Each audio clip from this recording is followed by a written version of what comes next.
Assalamualaikum warahmatullahi wabarakatuh. Apa kabar pemirsa? Alhamdulillah wassalatu wassalamu ala rasulillah wa ni'matillah hala wa la quwata illa billah ma ba'du. Kembali kami hadir menyapa Anda di Ujah Aswaja. Saya Adi Prastyo. Hari ini bertepatan dengan 12 Juni 2023. Kita berjumpa lagi di Ujah Aswaja, okay?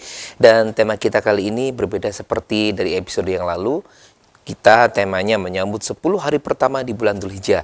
Perbincangan kita sore hari ini semakin semarak, semakin meriah dengan hadirnya narasumber kita yang sudah hadir, Ustadz Dr. Nur Kholis Majid MHI, tim Aswaja NU Center Jawa Timur. Assalamualaikum Ustadz. Assalamualaikum. Alhamdulillah, sehat ini Ustadz G. Alhamdulillah sehat. Kelihatannya sibuk sekali nih untuk persiapan menyambut bulan Dzulhijjah ini Ustadz ya. Apa yang dilaksanakan oleh teman-teman Aswaja NU Center? Apakah ada agenda khusus atau bagaimana ini Ustadz? Kalau kemarin kita sibuk bagaimana menentukan awal Dzulhijjah ya. Okay. Karena tanggal 29 Dzulhijjah kemarin, hari ini ada tanggal 30 Dzulhijjah, artinya istikmal ya, bulan Dzulhijjahnya digenapkan menjadi 30. Dan besok, bukan besok, mulai malam ini setelah masuk waktu maghrib itu kita sudah masuk pada tanggal 1 bulan Dzulhijjah. Artinya apa? Bahwa kita saat ini momentumnya adalah detik-detik menyambut hadirnya bulan yang sangat agung, bulan yang sangat mulia, min ashhuril hurum, dalam Al-Quran itu adalah bulan Dzulhijjah ini. Baik. Oke. Baik Ustadz, mungkin sebelum kita membahas tema-tema kita, bisa disapa terlebih dahulu nih teman-teman yang ada di rumah nih Ustadz. Sekarang lagi nonton kita nih sekarang nih. Tentang menyambut 10 hari pertama di bulan Dzulhijjah. Baik, pemirsa dimanapun Anda berada, bulan Dzulhijjah ini bulan yang sangat istimewa. Mari kita hidupkan di 10 hari bulan Dzulhijjah ini, 10 hari pertama bulan Dzulhijjah ini, dengan memperbanyak amal soleh, dengan memperbanyak kegiatan-kegiatan yang bersifat positif. Baik. Karena bagaimanapun juga fadilah atau keutamaan di bulan Dzulhijjah ini tentu memiliki keistimewaan yang lebih besar dibandingkan dengan bulan-bulan yang lain. Baik Ustadz. Ya. Apa pentingnya kita menyambut 10 hari pertama di bulan Dzulhijjah ini Ustaz? Pertama, karena memang itu sabda Nabi ya.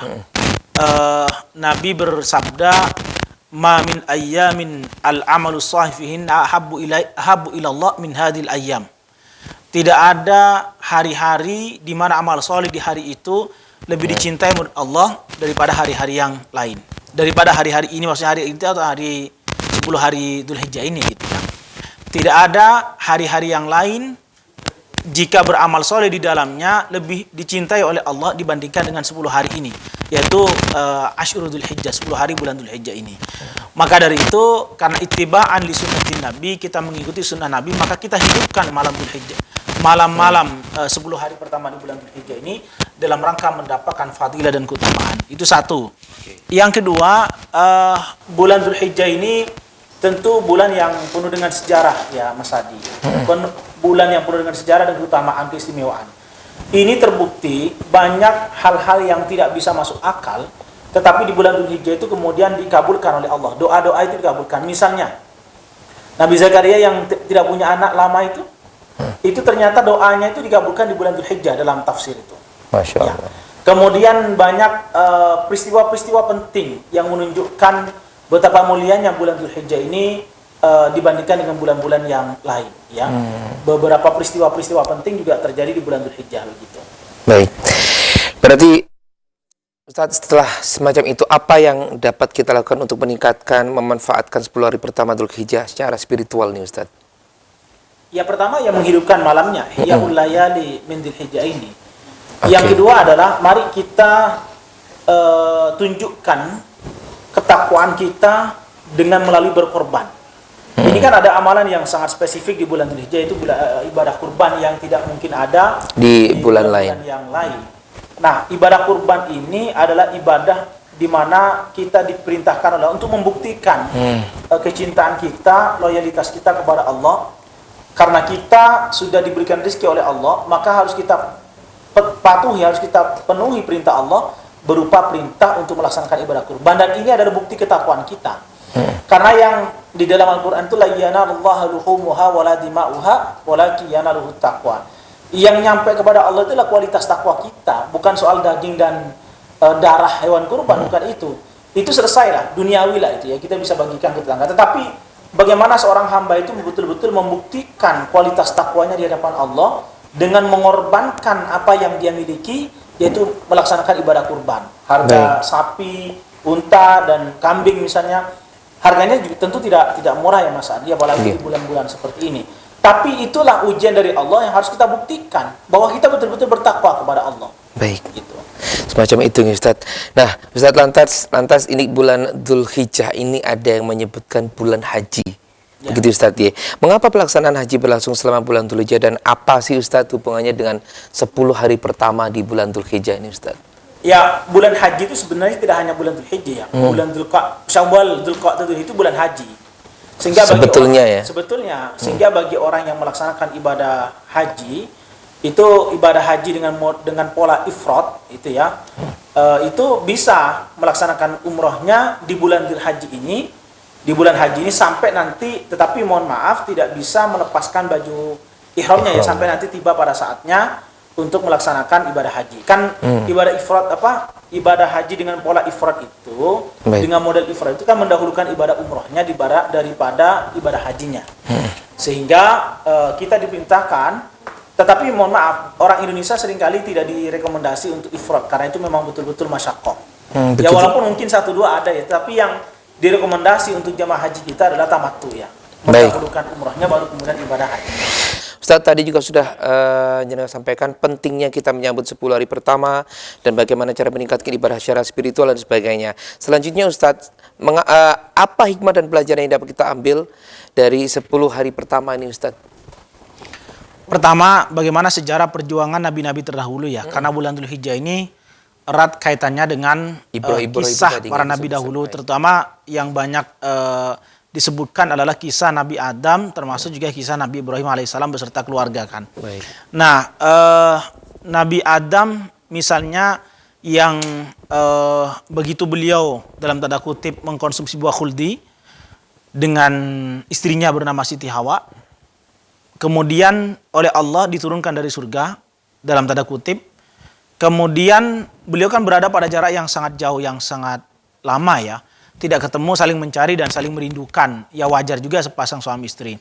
Mana ada, mana Hawa, mana suamiku, mana istri dan seterusnya. Akhirnya oleh Allah dipertemukan di sebuah tempat namanya Padang Arafah. Pada tanggal 9 Dzulhijjah. Sehingga kemudian diabadikan dengan ibadah wukuf. Dan wukuf ini adalah puncaknya ibadah haji ya. Al-hajju bi Arafata kata Nabi. Nah, pertemuan beliau itu adalah momentum yang sangat bersejarah Mas Hadi. Karena kedua insan yang sama-sama saling mencintai itu kemudian diturunkan dari surga dan tidak ketemu dalam kurun waktu yang sangat lama, itu ternyata dipertemukan di tanggal itu, di tanggal 9 bulan Dzulhijjah di sebuah tempat namanya Jabal Rahmah, Jabal kasih sayang. Disebut kasih sayang karena memang Nabi Adam pada saat itu sedang merindukan ya istrinya, begitu satu. Yang kedua, ini ada amalan jamaah haji kita sebenarnya. Amalannya itu biasanya kalau sudah di sana itu masang foto kekasihnya.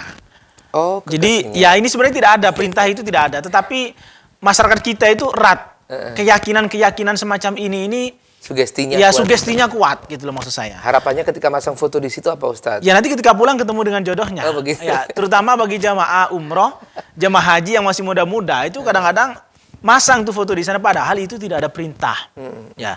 Tetapi juga bukan berarti dilarang ya. Tetapi yang jelas sepanjang yang saya ketahui bahwa tidak ada perintah untuk pasang foto di sana. Tidak ada. Tapi itu kan sugesti orang ya. Dengan tujuan nanti ingin ketemu dengan kekasih yang dicintainya dan begini-begini dan seterusnya lah gitu ya. Iya, di itu kan banyak coret-coretan juga Ustaz. Ya itulah yang saya sebutkan. Di bawah di tanah itu juga banyak foto-foto yang dipendam. Jadi fotonya orang ini gitu ya. Ya silahkan aja, itu sugesti lah. Ya. Bukan berarti itu dilarang sepanjang kita tidak meyakini itu. Yang kedua, tulisan-tulisan di batu tuh Mas Adi kalau lihat kan banyak tuh. Siapa Fulan bin Syafa gitu. Itu tuh ya monggo lah gitu. Ustaz dulu gitu waktu ke sana. Saya tidak pernah. Saya tidak pernah, tapi saya hanya berdoa di depan Ka'bah saja. Insyaallah. Ya, berdoanya di depan Ka'bah. Lebih afdal begitu Ustaz. Ya lebih afdal terutama di Multazam ya, antara Hajar Aswad dengan pintu Ka'bah itu kan namanya Multazam dan itu tempat yang sangat mustajab. Ya, orang di depan Ka'bah itu melihat saja itu sudah 20 kebaikan. Kalau sholat baru 40, kalau tawaf itu 60 rakaat. 60 kebaikan, 60 rakaat, 60 kebaikan. Sehingga kita ketika tawaf itu aja perbanyak doa. Baik. Itu. Nggih, Ustaz, apa keutamaan dan pahala yang dijanjikan bagi mereka yang memanfaatkan 10 hari pertama di bulan Dzulhijjah ini, Ustaz? Ya, tentu diangkat derajatnya oleh Allah ya. Baik. Diangkat derajatnya ke derajat yang sangat tinggi. Dan oleh karenanya juga makanya para guru-guru kita itu mengajarkan kalau sudah 10 hari di bulan Dzulhijjah itu waktu yang luar biasa sehingga berlomba-lomba untuk melakukan kebaikan. Terutama bagi mereka yang saat ini sedang berada di tanah suci, tentu luar biasa. Sudah bulannya Dzulhijjah, tempatnya mustajab, ya, bulannya mustajab, tempatnya mustajab. Mungkin tata caranya juga mustajab. Ketika selesai tawaf, itu kan waktu-waktu yang paling luar biasa begitu. Dan itulah maksud saya kenapa bulan Dzulhijjah ini bulan yang sangat mulia, karena memang di dalamnya terdapat banyak peristiwa-peristiwa penting yang harus kita kenang bersama begitu. Baik Ustadz, itu adalah penjabaran, pemaparan 10 hari pertama untuk menyambut bulan Dzulhijjah. Ya. Nah, pertanyaan juga sekarang nih Ustadz, ini kan penentuannya untuk masuk di bulan Dzulhijjah ini, kalau tadi kita mendapatkan selebaran juga di di WA dan beberapa grup tentang penentuan 1 Dzulhijjah dari PBNU. Nah, ini bagaimana nih Ustadz? Ya, bukan sepertinya ini sudah menjadi fakta bahwa pelaksanaan atau perayaan Idul Adha pada tahun ini 1444 Hijriah ini memang terjadi perbedaan. Ya, antara NU dengan kelompok lainnya. NU insya Allah bersama dengan pemerintah akan selalu bersama-sama dan sudah diputuskan kemarin petang ya, habis maghrib itu sudah diputuskan dalam sidang isbat bahwa 1 Dzulhijjah jatuh pada hari Selasa. Berarti habis ini kita sudah masuk. Habis ini kan malam Selasa ini sudah masuk tanggal 1 Dzulhijjah. Konsekuensinya tanggal 10 Dzulhijjah atau Idul Adha-nya adalah hari Kamis tanggal 29 Dzulhijjah. Ya, kita tidak menutup mata, memang ada beberapa kelompok lain, ormas lain itu yang menyatakan tanggal 28, ya silakan saja itu. Tetapi kami konsisten menggunakan ruqyat dan akan selalu bersama dengan pemerintah untuk bersama-sama merayakan perayaan Idul Adha ini. Oke.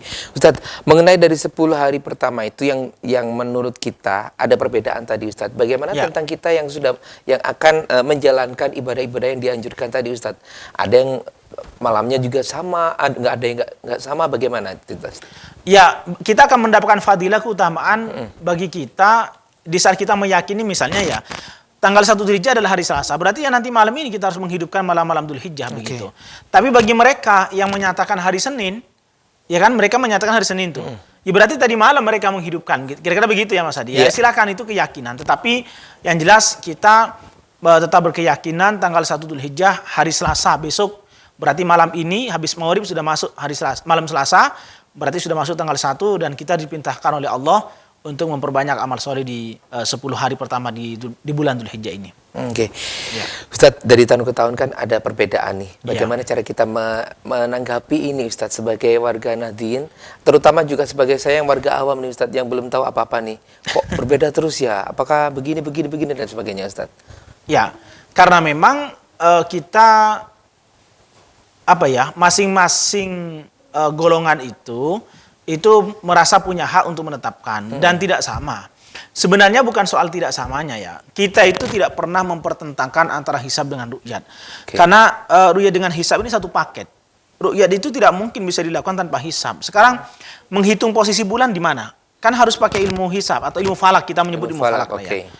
Tetapi juga ilmu falak saja tanpa dibuktikan dengan melihat itu juga menjadi pertanyaan. Nah, maka dari itu sesungguhnya letak perbedaannya bukan soal metode. Apa itu berarti?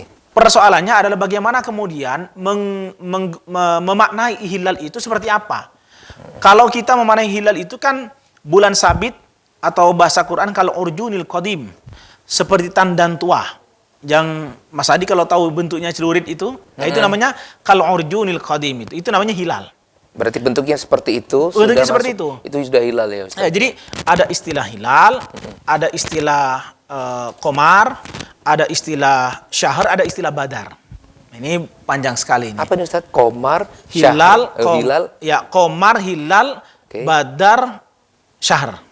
Qamar, hilal, badar, syahr. Ya. Kalau qamar itu bagaimana Ustaz? Qamar itu fisik bulan, Mas Adi. Qamar itu fisik bulan yang Mas Adi kalau tahu di peta-peta itu atau mungkin belajar di pakai Google Earth itu kan ada Bundar itu ya bentuknya. ya ini bumi, Bulan. ini matahari, ini bulan gitu. Ini fisik bulan itu namanya komar. Oke. Ya, tetapi sebagian fisik komar yang tercahayai oleh matahari yang kemudian memantul ke bumi diketahui oleh mata kita berbentuk celurit itu kalau Urdun Qadi itu namanya hilal. Oke. Itu. Kalau Badar Ustaz? Nah, kalau Badar itu bulan purnama, sempurna. Mas Adi kalau lihat di ufuk timur kemarin tanggal 14-15 itu kan sempurna betul. Itu Badar. Kalau lihat wajah saya begitu Ustaz. Seperti Badar. Masya Allah. Anta syamsun anta badrun kira-kira begitu. Baik, tadi sudah kita berbincang tentang beberapa hal tentang nama-nama ya Ustaz, istilah-istilah. Tadi sudah hilal, komar, sahar dan juga badar. Tadi yang belum sahar ya Ustaz ya. Ya. Sahar itu apa Ustaz? Jadi kalau komar itu fisik bulan, fisiknya ya. Fisiknya. Kalau hilal itu adalah sebagian fisik bulan yang tercahayai oleh matahari dan menghadap ke bumi sehingga terlihat seperti bulan sabit. Kalau Urdunil Qadim bentuk celurit lah kayak gitu, itu namanya hilal. Kalau Badar itu sempurna. Sempurna bulan. Fisik bulan itu tercahaya secara sempurna. Kita menyebut bulan purnama. Ya Mas Adi kalau lihat di tanggal itu kan bulan fisik penuhnya itu tercahaya oleh matahari dan terang. Bulannya seakan ada orang duduk itu Ustaz ya. Dulu kan gitu. Ya, yang terakhir adalah syahr. Syahr ini adalah rentang waktu mulai tanggal 1, kalau sekarang ini berarti mulai nanti malam itu sampai terjadinya munculnya hilal kembali. Oke. Ya, artinya mulai tanggal 1 sampai tanggal terakhir gitu ya. Bisa 29, bisa 30, itu namanya syahr. Jadi kurun waktu 1 bulan itu namanya syahr. Ya. Oke, baik Ustadz, saya tadi sempat teringat dari penjelasan Ustadz tentang haji ifrad. Bisa diulang lagi Ustadz tentang yang tadi? Ya, haji kan ada 3 model ya pelaksanaan ibadah haji. Ada ifrad, ada kiron, ada tamattu. Kalau ifrad ini kebalikan dari tamattu. Kalau tamattu itu mendahulukan umrohnya, baru prosesi hajinya. Tapi kalau ifrad ini mendahulukan ibadah hajinya, baru kemudian diikuti dengan rangkaian berikutnya itu ibadah umroh. Okay. Nah, ibadah haji ifrad ini, maaf ya cukup masyaqqah, cukup menyulitkan ya karena beberapa hal. Tetapi juga yang harus kita pertimbangkan dalam ibadah haji itu kan bukan soal mana yang paling afdal, tapi mana juga yang paling ringan dalam tanda kutip, yang paling pahalanya sama kalau kemudian kita isi dengan amalus sholihah, sehingga kemudian jemaah haji Indonesia itu direkomendasi untuk melaksanakan dengan pola tamattu tadi itu. Ya, jadi ifrad itu masyaqqah Mas, memberatkan. Karena membutuhkan berhari-hari kan. Ibadah hajinya saja kan itu bagi yang nafar awal sampai tanggal 12. Ya, bagi yang nafar tsani sampai tanggal 13 kan begitu. Baru kemudian setelah itu diikuti dengan ibadah umroh gitu kan. Nah, kalau haji tamattu umroh dulu. Umroh dulu di bulan diselesaikan secara sempurna. Setelah itu tahallul selesai ya, sudah bisa berpakaian bebas. Baru kemudian, dan itu kan kalau umroh enggak butuh waktu lama Mas Adi ya, paling sekitar ya paling lama 5-6 jam lah. Umrohnya ya. Tapi kalau dengan perjalanannya, kalau dari Madinah misalnya gelombang 1 kan ke Madinah dulu. Itu mereka berada di Madinah selama 8 hari, memastikan diri sholat arba'in di Masjid Nabawi. Dan kemudian mikotnya itu mengambil dari Bir Ali. Nah, dari Bir Ali ke Mekah ini butuh waktu yang cukup lama. Di antara 5-6 jam. Prosesi umrohnya juga kurang lebih 3 jam. Kira-kira begitu Mas Adi. Berarti intinya bulan Dzulhijjah ini memang sebetulnya bulan yang dikhususkan untuk beribadah atau bagaimana Ustaz? Ya, yang ibadah yang khusus di bulan Dzulhijjah hanya satu ya, kurban. Yang kedua puasa Arafah. Nah, ini yang tadi saya bilang Mas Adi. Cara menyambut kita bulan Dzulhijjah dengan cara memperbanyak puasa. Kurban, puasa Arafah, ibadah haji tentunya. Ini ibadah-ibadah yang tidak pernah ada di bulan-bulan yang lain. Kira-kira begitu. Dari perbincangan kita tentang 10 hari menyambut 10 hari di bulan Dzulhijjah, pertama di bulan Dzulhijjah. Ustadz, tadi juga sudah disinggung juga oleh amaliyah atau persiapan kita menyambut bulan 10 hari di bulan awal, di 10 pertama di bulan Dzulhijjah, Ustadz. Nah, bagaimana cara kita menyikapi atau bagaimanakah kita yang ada di Indonesia yang dengan perbedaan ini ketika kita sudah puasa Arafah di sini, sedangkan di sana sudah masuk haji nih Ustaz. Ya, terminologi puasa Arafah itu kalau kita baca dalam kitab fikih ya, misalnya Al-Fiqhu 'alal Madahib al-Arba'ah, itu semuanya sepakat bahwa al-yaumut tasi' min Dzulhijjah. Puasa Arafah itu adalah puasa pada tanggal 9 bulan Dzulhijjah. Dzulhijjah. Pada tanggal 9 bulan itu di mana? Ya di tempat di mana kita bertempat Kita tinggal. berada. Kita berada. Lah kalau kita ada di Indonesia di mana pemerintah sudah menyatakan besok atau Selasa tanggal 1 Dzulhijjah, berarti tanggal 9-nya kan Rebo tanggal 28. Iya toh? Nah, itulah puasa Arafah. Meskipun di Saudi mungkin sudah pada puasa Arafahnya tidak pada tanggal itu. Berarti pada tanggal Selasa misalnya ya. Tapi kalau ormas lain sudah ada ormas lain yang sudah menyatakan puasa Arafahnya tanggal 27 hari Selasa, Rebo tanggal 10, tanggal 10 Dzulhijjah, sehingga mereka lebaran. Tapi pemerintah bersama NU tanggal 28 itu masih hari Arafah, tanggal 29 kita akan lebaran. Sekalipun mungkin di Saudi pada tanggal 28 itu sudah pada tanggal 28 Arafah kitanya di Saudi mungkin sudah lebaran, sudah tanggal 10 Dzulhijjah. Ya, silakan aja, tapi kan beda negara. Tidak harus sama karena memang berada pada jarak yang sangat jauh kan. Dan itu terjadi pada hadis Quraib yang sering kita sampaikan itu, antara Syam dengan Madinah itu dulu pernah terjadi perbedaan. Padahal sama-sama negara dalam satu rumpun ya, Jazirah Arab gitu. Tapi itu masih ada peluang untuk berbeda, apalagi dengan Indonesia yang kita tahu lah jaraknya kurang lebih kalau naik pesawat kan 8.700 kilo, kurang lebih sekitar itu. Kurang lebih sekitar itu ya Mas Hadi ya. 11 jam perjalanan begitu. Ya, sekitar 10-11 jam penerbangan. Artinya sangat jauh kita. Jadi tidak harus sama, dan kita tidak harus puasa Arafah itu bertepatan dengan pelaksanaan ibadah wukuf di Arafah. Ya. Karena memang dalam terminologi fikih itu al-yaumut tasi min Dzulhijjah, hari ke-9. Hari ke-9. Nah, itu yang mungkin sekarang juga diperbincangkan Ustaz, karena kita juga ada dua yang mempengaruhi kita yang ada di Indonesia juga yang terlihat besar begitu pengaruhnya. Dan kalau kita sendiri menanggapi hal semacam ini harusnya seperti apa Ustaz? Memberikan pengetahuan kepada teman-teman yang mungkin belum paham begitu Ustaz. Tentu kami menghimbau agar mematuhi keputusan pemerintah ya, karena memang satu-satunya pihak yang punya hak untuk isbat itu hanya pemerintah, bukan ormas. Ormas itu tidak punya hak untuk isbat ya. Artinya memutuskan, dan keputusan itu mengikat itu pemerintah. Kalau yang lain itu hanya menginformasikan, ikhbar. Ikhbar itu ya hanya menginformasikan, sebatas informasi gitu. Tapi yang mengikat itu adalah pemerintah, isbat namanya. Berarti intinya Isbatul hakim ilzamun dirfa'ul khilaf. Keputusan hakim dalam konteks Indonesia adalah pemerintah, Kementerian Agama, itu bersifat mengikat dan menghilangkan perbedaan pendapat. Begitu Mas Hadi. Jadi artinya kalau ada yang bertanya kepada kita, yes, kita ikut pemerintah aja lah bagaimana. Ikuti keputusan pemerintah, karena beliau sudah memutuskan besok hari Selasa adalah tanggal 1. Jadi malam ini adalah malam tanggal 1 gitu. Oke, Ustadz, Ya. Dari perbincangan kita di sore hari yang penuh berkah ini, mungkin ada yang bisa kita garis bawahi Ustadz. Ya, pertama mari kita sambut hadirnya bulan Dzulhijjah sebagai Ashhurul Hurum, bulan yang sangat mulia dengan memperbanyak ibadah kepada Allah, menghambakan diri kepada Allah, menghidupkan malam-malam bulan Dzulhijjah dalam rangka mendapatkan fadilah dan keutamaannya. Yang kedua, mari kita tunjukkan komitmen kita sebagai seorang hamba, kualitas takwa kita di hadapan Allah, agar kita betul-betul tercatat oleh Allah sebagai hamba Allah yang muttaqin ya, orang bertakwa. Syukur-syukur ketakwaan kita diwujudkan dengan pengorbanan ya. Baik. Gitu, Mas Hadi. Nggih, matur nuwun Ustaz Raweh. Salam sukses juga buat teman-teman di Asnuter Jawa Timur. Dan pemirsa, terima kasih sudah bergabung bersama kami. Saya mewakili kerabat kerja yang bertugas mengaturkan terima kasih atas kebersamaan Anda. Terima kasih juga untuk sahabat-sahabat Muhabbatin atas bajunya yang saya pakai pada sore hari ini. Dan insya Allah akan kita berjumpa lagi di Ujaz Wajah minggu depan. Assalamualaikum warahmatullahi wabarakatuh.